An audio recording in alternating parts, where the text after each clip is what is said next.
The drought is bringing at least one Utah winter tradition to a halt. Managers at Hardware Ranch in Cache Valley say they'll have to shut down their sleigh rides. And as Northern Utah specialist Mike Anderson explains, it is all thanks to a dismal hay harvest. Yeah, Mike, we're talking about only about a fifth of the hay that they're normally able to produce up the canyon here. The folks at Hardware Ranch, they say that farmers are given priority, leaving them with no water rights and not a whole lot of rain. It's a tradition that started in the 1950s. Myself, I grew up in Cache Valley. Brad Hunt says he knows what a big deal these elk rides can be. Hardware Ranch was, it's a fun thing to do every year. And they usually have plenty of hay out at this wildlife management area, roughly about 250 tons each year to draw elk into the meadow for feeding. We just didn't get the water that we needed.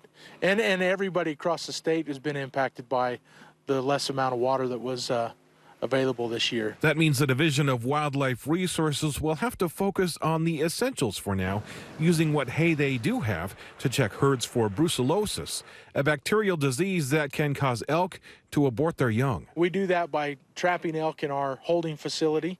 And when we have our sample size, which is between 40 and 50 adult female. While the disease has not been detected in Utah, it is in neighboring states, and wildlife biologists want to keep a close watch in case it spreads to local herds. We can put GPS collars on elk, and we can see where do they go, how far do they migrate, do they mingle with known herds in neighboring states that have brucellosis. But that means no room for sleigh rides this year. Hunt says they'll save what hay they can for next year and hope for much more snow this winter.